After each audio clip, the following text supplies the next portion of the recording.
Welcome back to the Out of the Rough podcast. My name is Nate with Out of the Rough. Joining me as always is my co-host Jake. Jake, how we doing?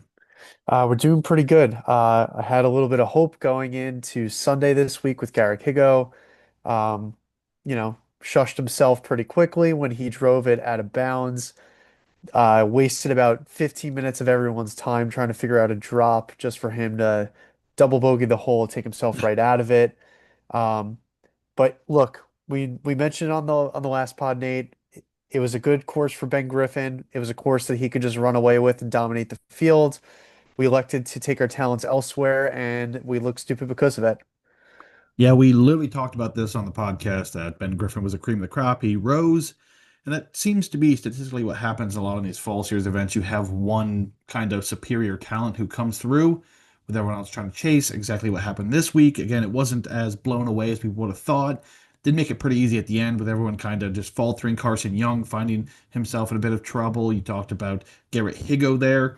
I had it sweat as well. Matty Schmid, 50 or 36 hole leader, pretty poor performance on Saturday that really took him out of it. He was okay on Sunday. That Saturday really took him out. As everyone went low, he only went like -1 or -2 on Saturday and kept himself kind of idle there. But 60 to 1 sweat that week wasn't bad. We were all over the tournament, just the cream roast the crop and walked away with Ben Griffin. And we talked about this before the podcast. We were like, why was Ben Griffin playing this event? It turns out he is the worldwide technology ambassador for the PGA Tour. So Yep. self-explanatory there. Yep. Uh, DP World Tour side, I don't know, and their brother had Aaron Wise winning that event. Like, that track on paper being a desert track with link style, you think average, driving distance is the key to success there. And 2 years in a row, it was what? I'm not blanking. It was Aaron Ride this week, and then last year wasn't. It was gosh, this is horrible podcasting, but it was another short Englishman off the tee who no one had coming. That he was like 150 to 1 when he won that event. But either way, Paul Warren was his name. Yes. And yes, he won that event. So maybe we have to go readdress those models moving forward because Aaron Rye took down Tommy Fleetwood in a one-hole playoff, I believe it was, very quickly. But this week we move on. Where the DP World Tour season's coming to an end, and the DP World Tour season seems like it's 12 years long because it starts in November. So like the second this event is done, we're going to Australia in 2 weeks and getting ready for the next season to begin. With that weird fall series of events they have, like they have two in Australia, but one time they have like one in Australia, one in South Africa on the same week. It's a whole thing with DP World Tour, but that golf never rests on that worldwide tour the PGA Tour Championship penultimate event of the Fall Series, FedEx Cup Fall, FedEx Cup, whatever it is. We head to Jake. I absolutely just blanked. We're at the Butterfield Bermuda Championship with the worst field we'll see of the Fall Series by far. Probably the season, Nate. Yeah, hands down the season. But these are the fun ones, right? These are the ones where you like run a model and you have to like scroll for 3 pages before you find someone that's actually in the field. So I'm rather interested about this. And these are, of course, half the time these are names you have never once thought about betting. But these are the fun ones. These are the guys scraping for their lives, trying to get a PJ Tour card, trying to get, you know, uh, top 125, A on top 10 swing. Like this is career changing, life changing stuff for some of these guys. So they're desperate at this point clawing themselves across the finish line with the RSM Classic yet to conclude this fall series events. But before we do hop into things, Jake, we're providing on social media. Yep, you can find me at DJ Freeman on Twitter. Outright cards are posted there. Be sure to join our Discords, completely free, access at your fingertips, access to everything in there. Great golf community coming up on 300 members in there. So, very active, very fun. Nate posts the community wager tracker or you have access to the community wager tracker where Nate then organizes it and posts it for everyone to see who's on what players. Shout out to Wilksy, I believe it is, who had Ben Griffin last week. Got a lot of congratulations in the group. Definitely a lot of people sweating out outrights down the stretch last week. So it was a lot of fun. Even during the swing season, the quiet time, we have some golf sickos in there who are excited about these alt field events where you really get these long shots. Not Ben Griffin, but you get long shots in contention. It's really exciting. Also, NASCAR content in there run by Devin and Cody. So be sure to join completely free. Just reach out to Nate or myself and we'll get you in there. Yeah, talking about that already this fall series, I hit 101 with Stephen Fisk and all the fun stuff along the way. So these are fun events. And I believe Caddy Cashin hit a winner. I think it was on the LPGA Tour 2 weeks ago. But that's the same thing. You guys go in there, you post your plays in the community wager the community wager thread, I compile them every Wednesday and send out a giant list. I don't care if it's PGA Tour, Champion Tour, Sunshine Tour, Asian Tour. If you post it, Q School even, if you post it in there, I will list it for the community to see. And then, of course, so we help ourselves across the finish line. It also helps if we're about to like talk about someone with a potential jinx. I usually hop on there to make sure no one in the Discord and our community has that guy before I hop in the Discord to be like, oh, so and so's on fire, or this guy needs to settle down, something like that. I make sure I check the tracker before I talk any form of schmack or jinxing it in the Discord. So it's fun. It's a lot of work, especially as we get like for the Masters, for example, the weeks of those events where there's, everyone and their brothers betting. I guess it's not bad because it's only one event, but some weeks there's like 10 events and, we go deep in there. So it's a really cool community. So be sure to check that out. You can find myself, Nate, on Twitter at NateOOTR. You can follow Out of the Rough on all forms of social media at various handles. Visit our website, ootrough.com. On there, you can find a lot of great things. My weekly golf betting articles, PGA Tour, DP World Tour, LPGA Tour, each and every week. When Live Tour comes around, that'll be there each and every week. We have Andrew with the Corn Ferry Tour, Hotel Planet Tour, sometimes various other tours on there as well. So when it comes to golf betting, we have you covered from top to bottom. And it's great, especially having Andrew on board because we get such an insight to these feeder tours that I wouldn't necessarily have, or I guess wouldn't really look into if it weren't for our teammate being Andrew presenting these stuff to us. So it's awesome to see like the up and coming guys through, the hotel planner. That's deep. That's three tiers essentially down, and he gives us a lot of great information. We'll see who's on the DP World Tour next season, and maybe ultimately the PGA Tour someday. But a lot of great information on there. Strokes gained putting per grass type on the PGA Tour on there as well. The one and done each and every week. Pick a different golfer. Prize money uses scoring. We're doing a fall series one right now, exclusive, but that will turn at the start of the year. And I'm going to do a DP World Tour one this year. And that's already in the works. That's already posted. Well, not posted, but I have it done. So I'll make the advertisement on Twitter and stuff moving forward. So that'll be another element and some fun stuff for you guys to play along with. And if you're not familiar with the DP World Tour, you can either skip it or it gives you a reason to look into it and, and familiarize yourself with some of the European-based and world-based golfers along the way. All right, I think that's it. So let's hop into this week's events. We'll start here on the PGA Tour as we do always. Butterfield Bermuda Championship. This is the 6 to 7 stops on the FedEx Cup Fall. As I've mentioned, RSM Classic to conclude this fall swing. This event has been played since 2019, has been held at our Port Royal Golf Course in each of its editions, as it will this season. And yeah, this is one of the golf courses in events where weather has a big say, and maybe more so than any other event on the PGA Tour schedule if Mother Nature is to arrive. The field this week, we mentioned it, no sugarcoating. This is the worst field, possibly, not possibly. I don't even know if when we have these alt fields like the Barracuda Championship or Puerto Rico or something like that, if those fields are probably better than this field. Um, Either way, a lot of anyone that has basically secured a card has opted out of this event, but everyone that is still fighting for their lives in the PGA Tour, we're making the trip this week. There are just two golfers ranked within the top 50 of the OWGR. I'll let you guys guess who that top ranked golfer is. It's Michael Brennan. Michael Brennan, the top ranked golfer, number 40 in the world with that victory in Utah. Sam Stevens, number 48. Those are the two top 50 guys right there. Overall, just nine golfers within the top 100 of the OWGR. Notable golfers: Nico Echeverria, Matt Wallace, Kevin Yu, Rico Hui, Sahith Theegala, Matty Schmidt, and Stephen Fisk. That is your rounding out top tier golfers in this field, if that were to be a note of how the field this is. So as it stands, Max Homa, Matt Wallace, Bo Hostler, Brendan, and Mac McGreevy are the first five in the top 100 cut line. Of course, Homa and Brendan, I don't know if Homa, he should have a card. I feel like he's won in the last 2 years, has he not? Maybe not. Yeah, Has I he? believe he has. Yeah, in 2023 he did, but I don't know if that counts. Either Let's way, see. Brendan has a card because he won. All will be playing them this week except Homa. So the first five out of the top 100 is David Lipsky, Tom Kim, Adam Scott, Victor Perez, and Billy Horschel. Lipsky and Perez will be playing this week for their lives in the PGA Tour. And of course, if you want to check out the full list of who's in the cups for the top 125, the Aon top 10, all of that, be sure to check out ootrough.com. All right.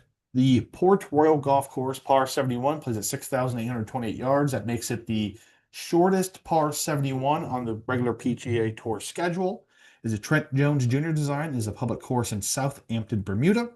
Overall, the course is tree lined with water and play in several holes. The two features a lot of bunkers and is made for low scoring. Playing at such a short distance, fairway finders have had their turn of success here, along with long bombers off the tee. If weather is to be a bay, can be a factor as well at this golf course. For giving off the tee, as I mentioned, uh, coastline venue, those intermediate coastal winds change, from shot to shot, hole to hole, day to day. So that's going to be a factor as well. Looking for talented ball strikers to have an advantage this week. The greens, of course, are Bermuda, and this event has been won and then in turn lost on these greens. Looking for golfers with good Bermuda green resumes. Consist of 3 par 5s, 11 par 4s, and 4 par 3s. Among the 11 par 4s this week, none of them measure over 460 yards. So short iron and wedge play will be of note as well. And yeah, again, weather is the biggest line of defense of this golf course. See that? Ho hum, fall series golf. Here we are. Anything to add, Jake? No, I think you covered it. Just ball swing, baby. We're in the meat of it. This is it. All right, Jake. I know you have a series of guys here, so I know you have more than me. I have six and you have seven. So let's kick it off here with your first guy. And we won't try to get too in depth on all these guys and keep you guys bored for a while here. Yeah, once we get to my long shots, you guys might just turn it off or mute me at a point because they're so ridiculous. But I'm starting my card off strong here. I think this guy has a really good chance to win this week, and it's Matt Kuchar at 40 to 1. Just playing some quiet, incredible golf. I was on him last week at the Worldwide Technology Championship where he finished T11. We don't have the strokes gained data there, but on the total, he gained about 2 strokes per round. And we know Matt Kuchar smacks fairways, putts lights out, irons are good. Um, just an all-around complete game in a really crappy field. I know he's 47. He's on the older end. Is he too old to win on the PGA Tour? My answer to that question is no, but you got to ask yourself that question if you're considering betting on Kuchar. But if you're looking for a guy to just smack fairways, hit irons close, and drain a bunch of putts, I think Matt Kuchar is a great candidate to do that. And at 40 to 1, I think there's plenty of meat on that bone. 100%. There's a bunch of people on him this week, and it makes sense, right? When you typically think of Birdie Fest, you want to remove these older guys who can't keep pace with these young guys, the long bombers. But this is a course where you don't need a long bomber.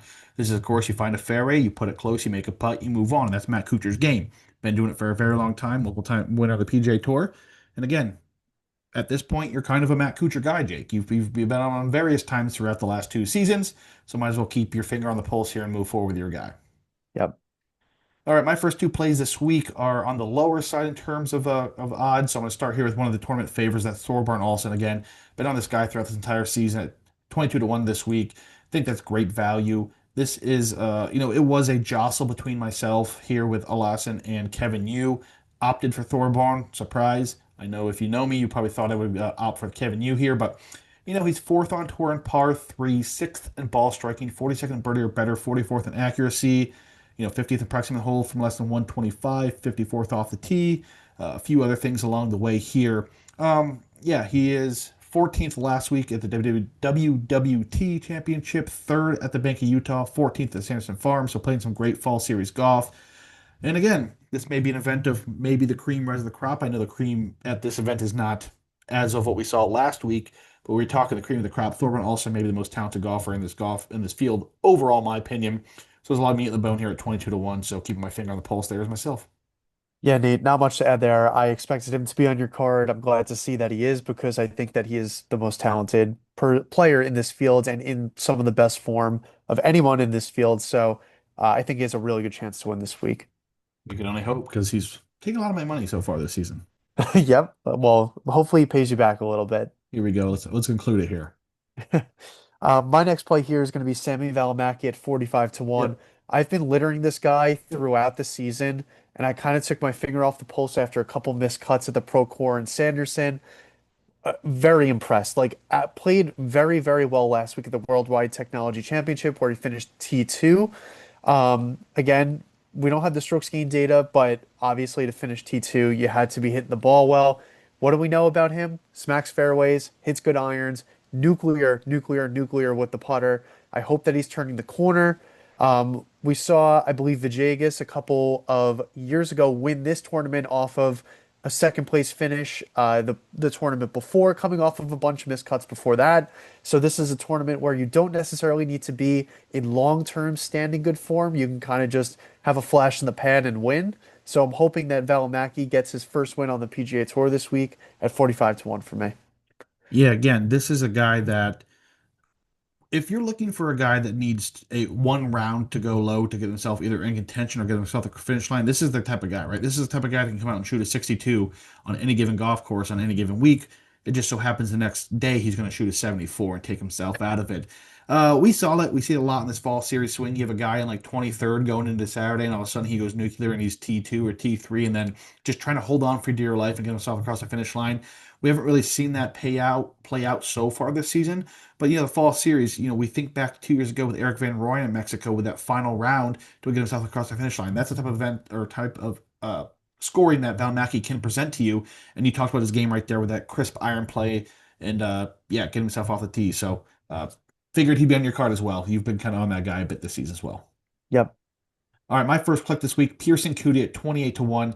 I thought about this golf course, instantly went to Coody. He is, again, quietly having himself a fantastic fall as well. Let me look here. He was 31st last week, third in Utah, and 14th in Sanderson Farm, 12th at this event a season ago as well. Currently on the PGA Tour this season, he's first on stroke gains off the tee. He's third in ball striking and birdie or better, 51st in accuracy, 54th in scrambling. The concern here has been the approach numbers at 119. You don't really want to see that. And in turn, he's 146 approximate hole from less than 125 yards. But you look back here to the Bank of Utah Championship, the last event we had shot strokes gained data on, 0.175 strokes per round on approach in Utah, 0.321 strokes per round at the Sanderson Farm. So gaining on approach a lot across those last two starts, at least that we have had strokes gained data. Good form, fits this course well, and again, just instantly clicked in my mind. Really wanted to go there. I know it's so hard to kind of back a recent Corn Ferry Tour promotee at 28 in a PGA Tour field. I don't think Cootie's your typical guy. We saw him a bunch on the PGA Tour 2 or 3 years ago when he kind of broke on with his twin brother that were kind of getting, oh, what was his name? Parker, that they were Yep. getting like sponsor invites and stuff left and right. And, Pearson can ball. He is a legitimate talent and was going to win the PGA Tour at some point in his career, in my opinion.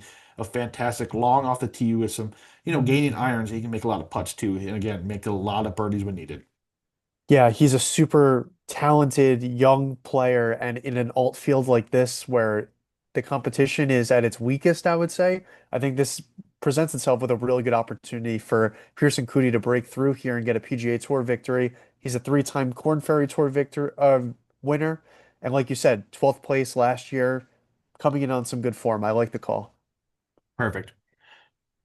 So my next play here, this was my first click, should come to absolutely no surprise. It's Sahith Theegala. I got him at 50 to 1. This is a pure talent bet right here. He is 50 to 1 in this field. If you told me that last year, the year before that, any of that, I would have called you absolutely insane. I would have said take all my money, my bank account, let's ride.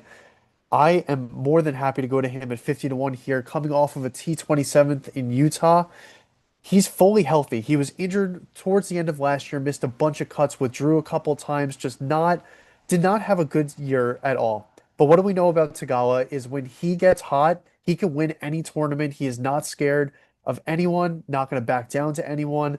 This is a super weak field event. I don't know how many times I'm going to say that, but probably 100 more. This to me, at full health, he is the best golfer in this field.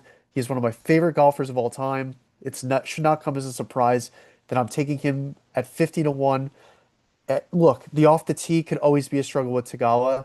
His irons and the putter are what could save him here. Last time we saw him out here healthy, he gained across the board, so I'm hoping that he can just keep that going and take advantage of a weak field here. Yeah, like you said, it's just mind blowing that he's 50 to 1 in this field, and that just goes to attest to the type of season ahead. But you mentioned he's been injured throughout the pretty much all of the season, just never got his footing right and got going when needed. But again, when you mentioned there, if he is healthy, he is by and far and away the best golfer in this field, and probably would like 8 to 1 or 10 to 1 if this was a full healthy Thagala in this field, nonetheless. So got to take it when you can, 50 to 1. If he comes out here fully healthy, he's going to blow everyone out of the water and win by 10. Yeah, and I at that number, I feel like I it's not like a crazy call out and is a shot that people should be taking. All right, moving forward, I got Seamus Power at 60 to 1, kind of that fall series merchant. And again, he plays this course rather well. 23rd here a season ago. He won in 2022, 12th in 2021, 37th in 2020, and 31st in 2019. Of course, he is going to be, I don't know how he was he on the wheel of death? I haven't even looked at that. He had to He have been. is, yes, he's He third. had to have been. Yeah. So was Justin Lauer first because he was 100 to Yep. 1?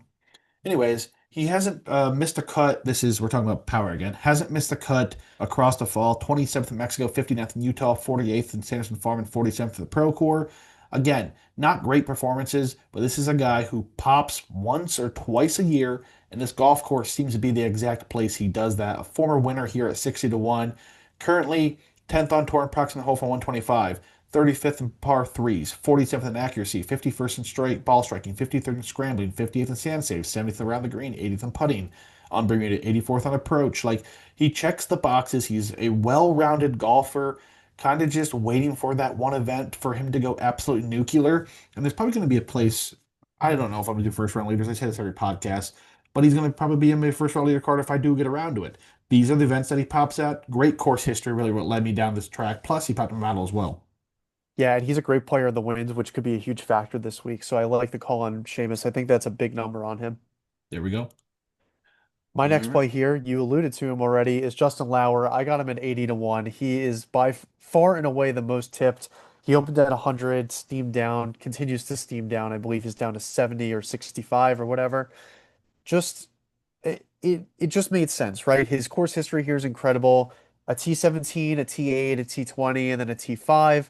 Coming in on some solid form, a T3 at the Bank of Utah, and then a 31st last week. He gained across the board at the Bank of Utah Championship. Uh, Still gained strokes gained total last week, even though we don't have the breakdown. What do we know about him? He hits fairways, his irons can get hot, and we just need the putter to cooperate for Lauer for him to score well and play well, which he's proven he could do over a decent sample size at this event, at this course. So I went to him at 80. It felt like a no-brainer, and a lot of Twitter agreed with that. Yeah, and he is very, very good at this course. I'm trying to load his thing here. He was what, fifth last year, 20th in 2023, eighth in 2022, and 21st or 17 in 2021. Yeah, So fantastic. Of golfers, at least, three or more rounds, he is number one on the placement chart. And if you're looking for a free full placement chart, ask to join our free newsletter, and it'll come to you every single week in your email. So there's something to have here at We Know Fantasy as well. Excuse me, out of the rough. Still yeah. working on that. Still working on that. Almost nailed it. Almost, almost. All right, yeah, Justin Lauer, there's no doubt about it. Great course history, great form, pops and models, 100 to 1. Nothing else to say there, really. Yeah. All right, keep it rolling here. My next play is now I have all my sheets messed up. Takumi Kanaya, 60 to 1. Now, this is something I'm kind of scared about. 60 wasn't right on the cups of where I wanted to be. But anyways, hasn't missed a cut since the Pro Core, and that was that full field Ryder Cup team in there. So blah blah. Either way, since then, 21st at Sanderson, he was fourth in the Bay Current, 33rd in Utah, 63rd a week ago. He'll be making his tournament debut this week. Third on tour in accuracy, scrambling, eighth in strokes gained putting Bermuda, 11th in par three, 19th around the green, 53rd out of the sand, 70th off the tee, excuse me, 88th in ball striking. Uh, the problem here, the approach. It's the approach, 162. Not great at all.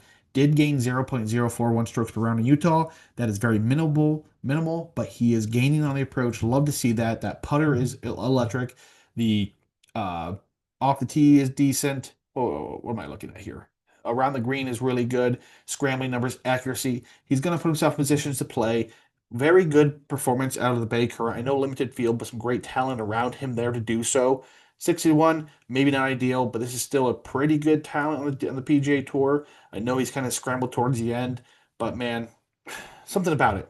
It was one of those things where I just couldn't get away from it. You know what I mean, Jake? I 100%. tried, and then all of a sudden I just click, click. Yep, he's in. So that's where I'm at. And it makes a lot of sense, right? Like when you have a guy who could putt as well as Kanaya can, it kind of makes up for his crappy irons at times. So like we say it with the putter with Scotty Scheffler and all these other guys, Rico Hoey, where if these guys could just putt a little bit or get to even, the rest of the game is there for them to win. That's how it feels with Kanaya with the irons. If he can get his irons slightly in the green, like you said at the Utah Championship, if he can continue to build off of that positive performance, he has the ability to putt lights out. He's going to hit every single fairway. And that has proven over some of the winners that we've seen to just smack fairways and drain putts. That's the recipe to success here. So, like you said, 60 not the most sexy number on a guy like Takumi Kanaya, but I see where you're coming from not being able to get away from it. Yeah, that was exactly. He's going to be in every fairway and he's going to hit putts. And that's the difference. You come Sunday, you got to make those putts. So I'd rather trust Kanaya than, again, a Hoy or something like that if I need to make three putts in the back nine to stay in contention or potentially win. Exactly. And that goes right into my next play here. Andrew Putnam, another guy who's just going to smack every fairway and Hmm. hopefully drain some putts. He's coming in on some absolutely abysmal form. Like, can't hide from Yeah. it. But like I mentioned before, people have come from literally zero form. Like Camilo Villegas, he is, I mean, with all due respect to him, not the greatest PGA Tour golfer we've ever seen. And he's managed to win here, coming in on some horrible form.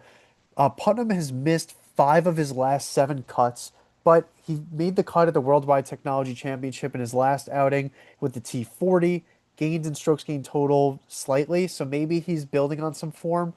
But like we mentioned with Kanaya, this is a guy who is going to smack every fairway, has a very elite short game.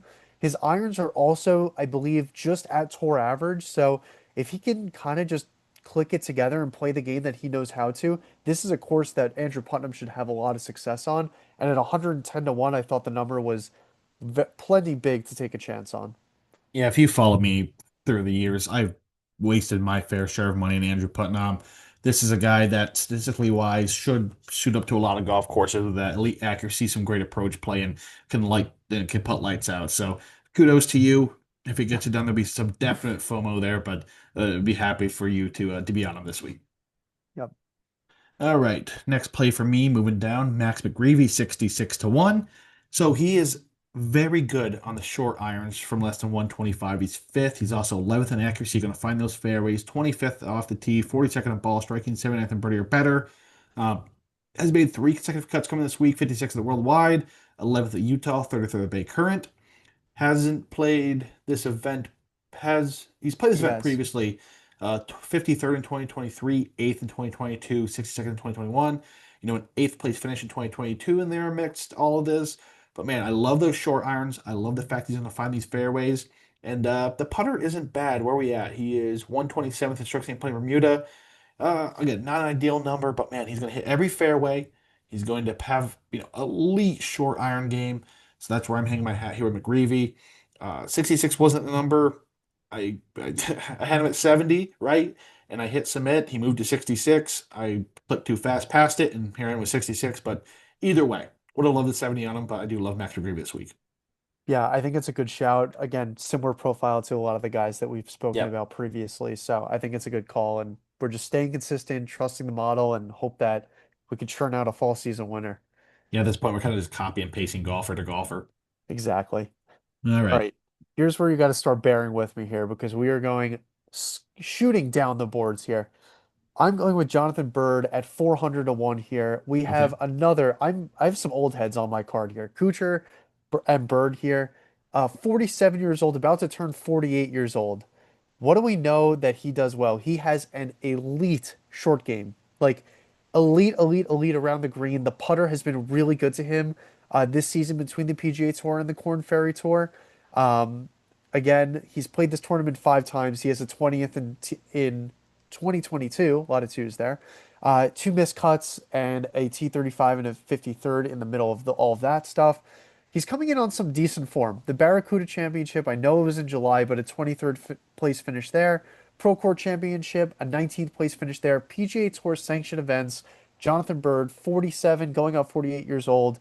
Hit your fairways, drain your putts, get lucky with the irons, and we have a 400 to 1 winner here.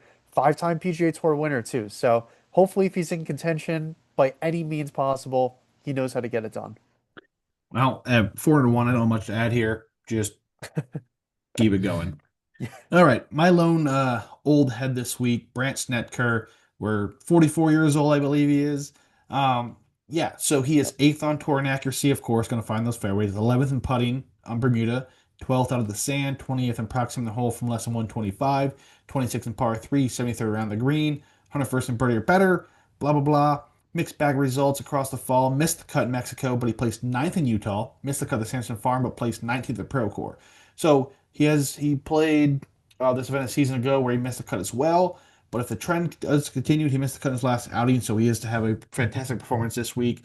Again, love the same mold here, 150 to 1, kind of just taking your shot. And, I put around the green in my model this week, and around the green doesn't typically mean that you missed the green to the right or the left or went long and had to chip yourself on. It's anything within 30 yards. So if you're hitting uh, uh, a long, off the tee, not talking about Schnedeker, exactly right. He's not long off the tee, but a lot of these guys from some of these par fours could be within 30 yards, right on the fairway. It doesn't matter where it is for this around the green number. Just want to put that out there as well. We keep mentioning around the green work and short irons, like 30 yards within is around the green work. So either way, long shot this week. Brent Snedeker, 44 years old. Yeah, I mean, good pop finishes. I love the old head. If I have a free play, I feel like I gotta add that one just to round out my old heads. Got to get on them all. Exactly. All right, All my right, final play yep. here is Austin Cook, 700 to 1. Another guy who I was just impressed. Bank of Utah Championship finished T27, where he gained everywhere except on approach. What do we know about him? Again, a very good around the green game. The putter is generally good. Again, we're 700 to 1 here, so you got to bear with me. Still below tour average, but his short game is good. His irons are abysmal, but he's an accurate driver of the golf ball. So this is the Walmart version of Takumi Kanaya here. Of he's going to hit most fairways. He has a good short game to pair it with. Hopefully the irons could cooperate and maybe we can get lucky with a 700 to 1 winner. He does have a 13th place finish in 2023 at this event. So I don't know, 700 to 1. I took a shot. Yeah, if that hits, Jake promised everyone that listens to this podcast to run a drink. So keep that in mind Yep, if when you're cheering on Sunday. done. All right, guys, that rounds out our cards here for the PGA Tour event this week. The Butterfield Bermuda Championship. That's a really hard one to say. I don't know why that Butterfield doesn't want to roll off the lips, but it definitely does it. Keep her moving along here. We move on to the big boy event this week, actually. The DP World Tour Championship over in Dubai. 16th year of this event. And this is it was adopted when the DP World Tour attempted to emulate the PGA Tour's version of their FedEx Cup standings with their own, the Race to Dubai. So traditionally, this event draws a star-studded field that consists of the top 50 golfers in the Race to Dubai standings, and of course, we get a lot of the PGA Tour European-based golfers because majors have a major way in the Race to Dubai standings. So a lot of these guys just play majors and find themselves in the top 50 because of that. That's what we're going to see. Plus, if you're on the Ryder Cup team, you'll get a start no matter what. The DP World Tour Championship is the fifth and final event in the Rolex Series as well. And then, of course, Rory McIlroy currently holds a 762.02 point lead over second place Marco Penge. So, yeah, that Penge has played 25 events. Rory has played 10 and has a almost 800-point lead over him. Either way, basically, you need Rory McIlroy to finish somewhere near darn last and Michael Pence to win to avoid McIlroy winning a fourth straight Race to Dubai championship. Again, this field is the top 50 of the season-long standings through last week's Abu Dhabi HSBC Championship, which started at 70, eliminated 20 golfers along the way. Of course, along with McIlroy, we have Penge, who is second and closest to him on the Race to Dubai standings. We have DP World Tour regulars Christopher Wrighton, Adrian Sedair, John Perry, Alex Noren, which is kind of weird, Laurie Cantor, Houghton Lee, Daniel Brown, Kaita Nakajima, among others. PGA Tour regulars, we have Robert McIntyre, Aaron Rye, Tommy Fleetwood, Matt Fitzpatrick, Nikolai Hogard, Tristan Loris, Justin Rose, Rasmus Hogard, Michael Kim, Ludwig Oberg, and Shane Lowry. Terrell Hatton and Terrell Hatton, Patrick Reed, and Tom McKibben will represent Live Golf this week. So, we also come in here with McIlroy as the defending champion, winning by 2 strokes over Rasmus Højgaard a season ago. So the Earth Course at the Jeremiah Golf Estates in Dubai, UAE, plays host again this year and has since this event's inception since 2009. Par 72 at 7,706 yards. It is a Greg Norman design that is best described as a long, typical desert track. As displayed in the course's scorecard yardage, it is a long course where distance off the tee will be favored over accuracy. The fairways are rather generous. Distance is much more important than accuracy. Golfers can't be completely wild off the tee. Over the years, as the course has matured, missing the fairways becomes slightly penal because of the growth of local vegetation. There are 99 sand bunkers throughout this golf course. Water comes in play in holes 6, 14, 16, 17, and multiple times in 18. The greens are made up of a Tiff-Dorf Bermuda. They are large in size and undulating with plenty of runoff areas, typically about run 12 in the Stimpmeter. Finishing hole here at the Earth course offers a stunning finish that has potential to be strong down the stretch. The par 3 17th features an island green, and the par 5 18th has water in play twice if a golfer goes for the green and three times if they go opt to lay up. It is also worth noting that getting off the to a good start this week is a must. Rahm was tied for 14th and five off the lead with a two under par 70 in the round in the first round of 2022. That was the furthest anyone started the week back to go on to win. Every other winner has started with a round in the 60s, and this course is definitely a front runner's track. So keep that in mind. The first seven winners and 13 of the last 16 to date opened with a round of 68 or better and were within the top six players after the first day. Jake, anything to add here? No, I think you covered it all. All right, move on to the betting card. I think you have more than I do. Let me count my guys. I think I have four here. I've One, got two, five three, suckers. four. I have four. So, What do you got again, crossover on the first guy? well, my first guy's not the first guy, but I'll lead it off here since you let it off the PJ anyhow. Oh, And I have a long shot that's really not worth noting, but he's on the card. My first guy, Matt Fitzpatrick, going back to the well, was on him last week. Just love what he's been doing for this latter part of the season. Has been one of the hottest golfers in the entire world throughout all of golf. Uh, let's see. He is on the DP World Tour. He is first around the green, second in par fives, eighth in green regulations. He's ninth in putting, 12th in approach, 13th in three putt avoidance, 29th in average drive distance, and the list goes on and on. So last week, 32nd at the Abu Dhabi. Prior to that, though, 31st at the Alfred Dunhill in that shortened rain, monsoon. Fifth of the BMW PGA, fifth of the Omega European Masters, sixth of the Betfred British Masters, fourth of the Open, and fourth of the Genesis Scottish Open as well. He has proven to play links golf extremely well this season. He last played this event in 2023, where he placed 23rd, but he did place fifth here in 2022, second in 2021. He won this event in 2022 or 2020, but again, that was back at the Fire Course, a different venue here. Um, yeah, he also won this event back again at the Fire Course back in 2016 as well. So he knows his way around this event. Won it twice. Again, different golf course, same area, same venue, same host, I guess you could say. But yeah, just can't get off Matt Fitzpatrick right now. Just too hot. And a 32 last week, I was hoping would give me a closer to an 18 on him. But again, 50 golfers in this field. Have to take what you can. 16 is plenty for me to take Matt Fitzpatrick this week. yeah, I joined you on him last week at 18. Pretty disappointing, and I was kind of hoping that number would drift. That was definitely some wishful thinking, but can't blame you for sticking with it. Again, you covered it in some incredible form. Knows how to win, especially on the DP World Tour. So I like the call. All right, and then let's move on to our crossover guy you alluded to. Yep, it's Marco Penge. I got him at 22. You got him at 28, which is just an insane number. Um, this feels he's the only one who could technically be like win above beat Rory McIlroy and actually do something meaningful if Rory explodes this week. Mhm. So he has a chip on his shoulder to get the job done. He won two starts ago at the Open de España. He has burst onto the scene. Needless to say, he won the Danish Golf Championship back in August, had a bunch of incredible finishes in between that. What does Marco Penge do well? He blasts the ball off the tee. I think honestly, he's probably a top five distance guy between the PGA Tour and DP World Tour. I think I'm confident in saying that. Probably him, Rory, Bryson, Goddard maybe with the distance, and maybe one other guy that is Alder eluding my mind. Hotgetter. Yes, who just blasts the ball off the tee. But this guy couples it with incredible approach play and the ability to spike with the putter. The putter is about average, but again, you just need a little flash in the pan to get it done. He's playing some incredible golf. I'm happy to take him at, a mid-20s number. I was between him and Fitzpatrick. I took the guy who was higher. You got him at much higher, so I'll let you take it away here. But I mean, I think that he has a legitimate chance to win this week. Yeah, when it comes to the DP World Tour and those promoting themselves the PGA Tour, I believe there is one and only elite talent and potential winner of the PGA Tour, and that is Marco Penge. This is I shouldn't say at this point, potential superstar, but he has that aura about him, I guess you could say. He has the potential to come onto the scene and do something. And there was real discussion that he should have replaced Rasmus Højgaard. Well, not Rasmus. If Rasmus were not to auto qualify for the DP World Tour or for the Ryder Cup, excuse me, that there was real debate that Marco Pence should have had that spot, and no one would have had an eye at that because this is how talented this guy is.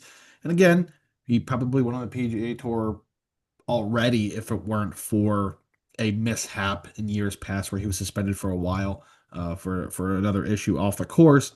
Either way, this guy is a superstar, and if you're an English golf fan, you should be smiling ear to ear that you have this guy represent your country moving forward. Such a big fan of him. 28 to 1 is a massive number on a guy with legitimate win equity. This isn't like a 40, 50, 60 guy in this field that you're hoping, oh, maybe there's a chance that he gets across the finish line. No, this is a real chance this guy gets it done this week. Super excited about what he does in the future. Yeah, but you talked about everything else there. He does what you need at this golf course and has a real chance to upset some things and knock Rory McIlroy off that DP World Tour pedestal. And let's hope he does it because I think there's a lot of people on him. Oh my gosh, yes. I'm sure there is. That's a big number for him. Yep. Okay. All right. You want me to go next? I think our next one may be a crossover too. Let's see. Is it the Spaniard? Yes, All yes. right, yep. Next one's crossover too. I guess I'll Um, kick this one off since yeah, you go for kicked it. off that one. But yeah, Angel Yora here at 60 to 1. Um, yeah, I know I know I'm having money on this guy and I hope he wins, but if he doesn't win this event, he's not going to promote himself to the PGA Tour next year. And I hope he really doesn't because another year on the DP World Tour is exactly what he needs to mature his game. But again, this is a legitimate star in the making as well. Super young, Spaniard. And again, if he doesn't win this event, he stays back where he needs to be. He needs another year on the DP World Tour. Just got here from the Hotel Planet Tour, right? He was barely even on the DP World Tour for a full season. Uh, but again, I have money on him, and I think there's a real chance because he is one hot putter away from really disrupting things this week. Fourth on tour off the tee, seventh in par fives, 10th in the driving distance. He's 27th in green regulations, 29th in scrambling, 31st on approach, 7th around the green. The problem comes with the putter. He lost strokes putting last week at the clip at minus 0.25 per round, but before that, he placed ninth last week as well. Don't forget about that. He gained strokes on the greens at the Genesis at a clip of 0.48 per round when he placed seventh. Missed the cut at the DP World Tour India Championship on the number. Prior to that, he placed ninth in Spain, where he gained 0.67 strokes putting per round. He gained 0.38 per round at the Alfred Dunhill Links Championship, where he went to place fifth. What I'm getting at here is, he is legitimately a 1 week of a spike putter getting across the finish line because every part of his game is elite. That putter is gaining more consistently than is not over the last, say, month and a half in the DP World Tour, maybe 2 months. He's getting close. I know it's a big number here at 60 to 1, especially in a 50-man field. I can't say we come down to a green on Sunday and there's Rory McIlroy and Tommy Fleetwood and these guys standing here and Angel Yora goes to make a putt to win the thing. I don't know the legitimacy of that, but again, the model tells me that there is some plus value with him here this week. And again, I have money on him, but I really hope he doesn't win this event because I want a DP World Tour next season. Yeah, I agree with you, Nate. Not much to add. He just fits that profile that like plays desert golf and like this course so well that I couldn't hop off the number.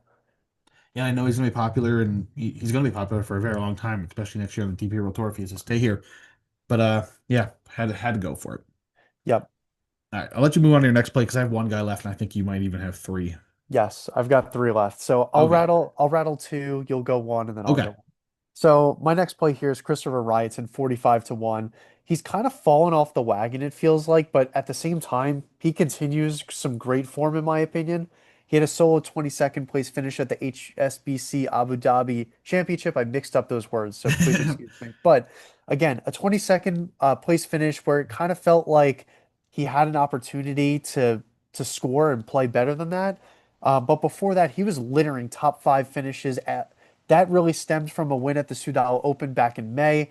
Continued that run of form throughout the end of the season. And again, I feel like he's coming to a golf course that he should absolutely be able to attack and play well. We see the Højgaards play well here. We see the Rory McIlroys of the world. And what does Christopher Ryan do? Bombs the ball off the tee. The irons are great, and the putter is incredible. Ryan is a absolutely incredible putter.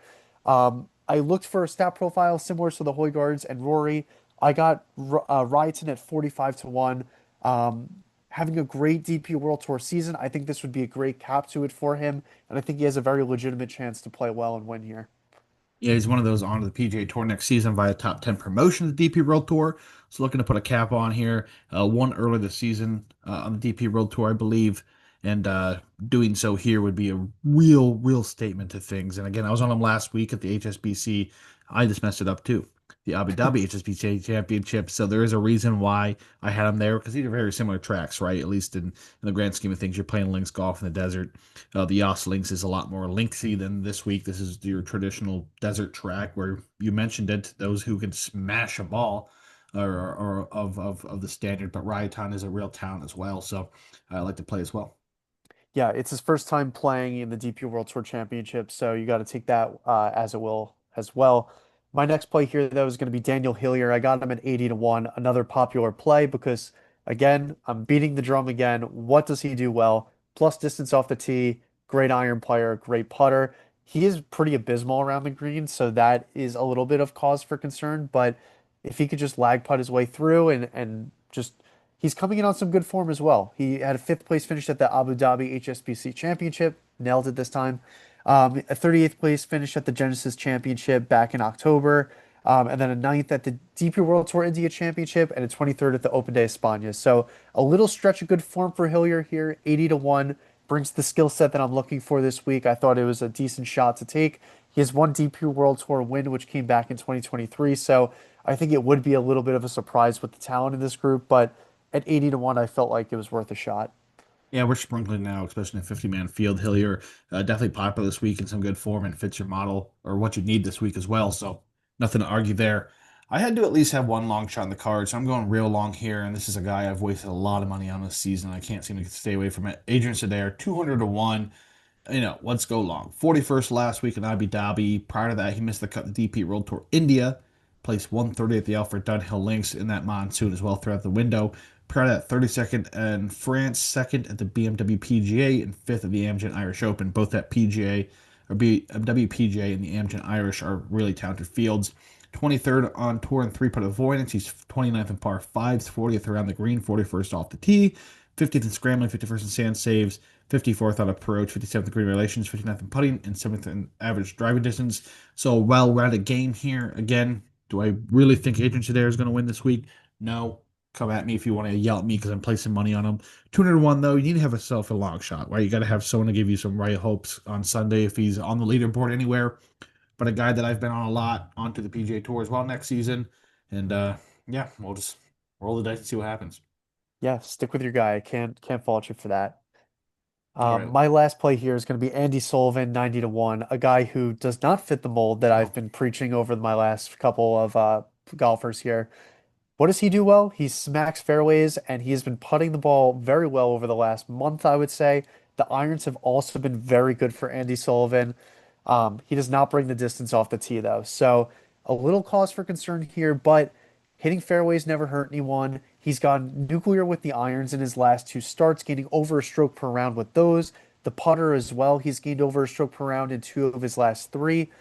Coming off a seventh place finish at the Abu Dhabi HSBC Championship, a fourth place finish at the Genesis Championship, and then a 15th at the DP World India Championship. He's also played this event rather well over the last, couple years that he's played it. Last year, a 24th place finish, decent, I would say, obviously at this course, but then before that, not at this course. Back to back top 10 finishes in 2019 and 2020.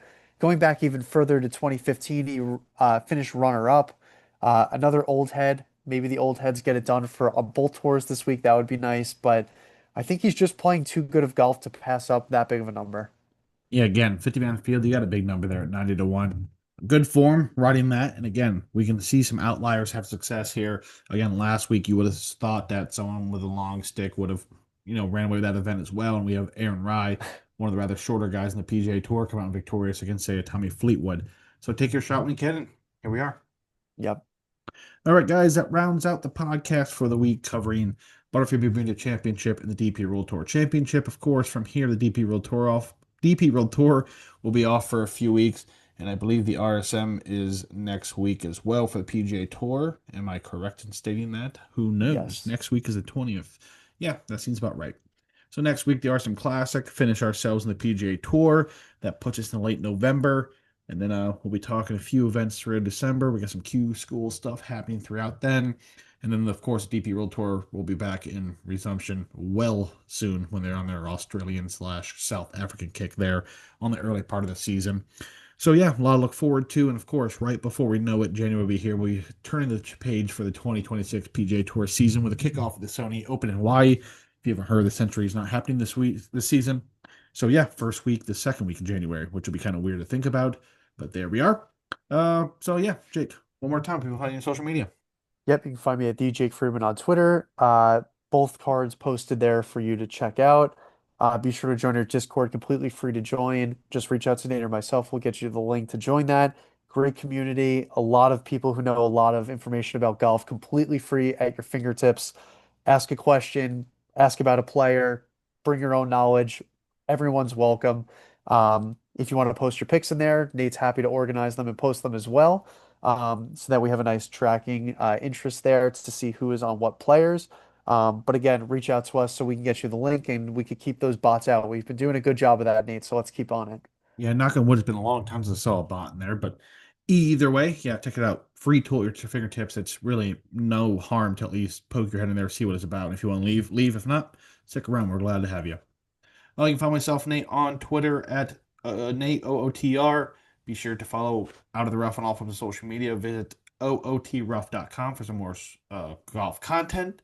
And until next time, guys, we'll see you.